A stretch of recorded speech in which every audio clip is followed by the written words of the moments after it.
கர்நாடக மாநிலம் தட்சிண கன்னட மாவட்டம் பெல்தங்கடி தாலுகாவில் உள்ளது தர்மஸ்தலா. இங்கு பிரசித்தி பெற்ற மஞ்சுநாதர் கோவில் உள்ளது. இந்த கோவிலில் பணியாற்றிய தூய்மை பணியாளர் ஒருவர் கடந்த ஜூன் மாதம் காவல்துறையிடம் புகார் ஒன்றை அளித்தார். அதில் கோவிலுக்கு சொந்தமான இடத்தில் 1995 முதல் 2014 வரையிலான காலகட்டத்தில் பல பெண்கள், சிறுமிகள் என 100க்கும் மேற்பட்டோரின் உடல்களை வெவ்வேறு இடங்களில் புதைத்ததாகவும், அவர்கள் பாலியல் வன்கொடுமை செய்யப்பட்ட நிலையிலும் நிர்வாணமான நிலையிலும் இருந்ததாக தெரிவித்துள்ளார்.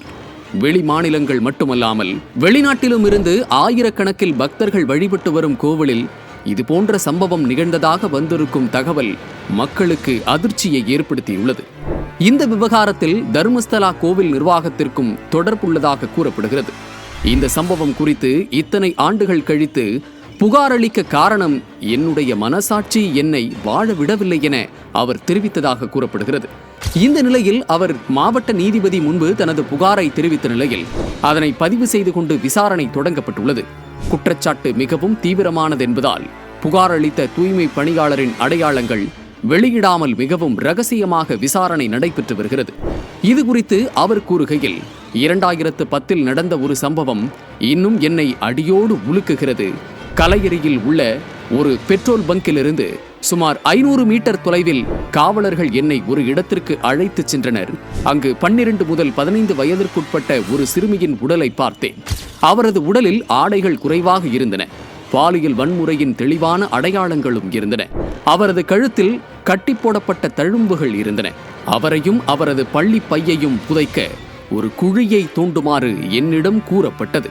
அந்த காட்சி இன்னும் என் கண்களில் நிற்கிறது என முதல் தகவல் அறிக்கையில் கூறப்பட்டுள்ளது. இதில் ஆண்கள் கொல்லப்பட்ட விதம் மிகவும் கொடூரமானதாக இருந்ததாக கூறப்பட்டுள்ளது. அவர்கள் ஒரு அறையில் நாற்காலியில் கட்டி போடப்பட்டு துண்டு ஒன்றால் அவர்கள் வாயை பொத்தி மூச்சு திணறல் ஏற்படுத்தி கொல்லப்பட்டதாக கூறப்பட்டுள்ளது. புகார்தாரரின் கூற்றுப்படி இந்த சம்பவங்கள் அவர் கண்முன்னே நிகழ்ந்துள்ளன. நான் பணியாற்றிய காலத்தில் நான் தர்மஸ்தலா பகுதியில் பல இடங்களில் உடல்களை புதைத்துள்ளேன் என அவர் தெரிவித்துள்ளார். சில சமயம் அவர்களது உடல்கள் மேலே டீசலை ஊற்றும்படி சொல்வார்கள். பின்னர் எந்த ஆதாரமும் இல்லாமல் இருக்க அவர்களை எரிக்கும்படி உத்தரவும் வரும். இந்த வகையில் நூற்றுக்கணக்கான உடல்கள் அழிக்கப்பட்டன. மன அழுத்தத்தை தம்மால் தாங்க முடியவில்லை என்றும் குடும்பத்துடன் மாநிலத்தை விட்டே வெளியேறியதாகவும் அவர் தெரிவித்துள்ளார். இந்த சம்பவம் நாட்டையே அதிர்ச்சிக்குள்ளாக்கிய நிலையில் இது குறித்து விசாரிக்க கர்நாடக மாநில அரசு சார்பில் சிறப்பு புலனாய்வு குழு ஒன்று அமைக்கப்பட்டது. இந்த நிலையில் சம்பந்தப்பட்ட பகுதியில் ஆய்வு மேற்கொள்ளப்பட்டு உடல்களை தேடும் பணியை அம்மாநில காவல்துறை மேற்கொண்டுள்ளது.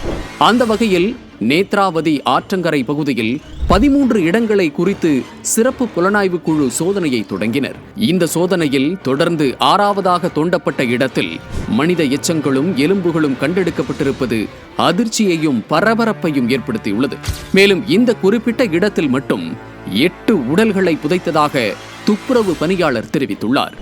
இந்த சம்பவம் குறித்து பெண்ணின் தாய் ஒருவர் 20 வருடங்களுக்கு முன்னால் காணாமல் போன எனது மகளின் உடல் கண்டெடுக்கப்பட்டால் கண்டிப்பாக நான் DNA பரிசோதனைக்கு ஒப்புக்கொள்கிறேன் என முன்வந்துள்ளார். மேலும் உடல்களை தேடும் பணியின் போது ATM கார்டுகள், பான் கார்டுகள் மற்றும் பெண்ணின் ஆடை போன்றவையும் கிடைத்துள்ளது. இது குறித்தும் விசாரணையை தீவிரப்படுத்தியுள்ளது சிறப்பு புலனாய்வு குழு. இந்த நிலையில் இதில் விசாரணை நியாயமாக நடத்தப்பட வேண்டும், குற்றவாளிகளை கைது செய்து தண்டனை வழங்க வேண்டும் என சமூக ஆர்வலர்களும் பொதுமக்களும் கோரிக்கை விடுத்து வருகின்றனர்.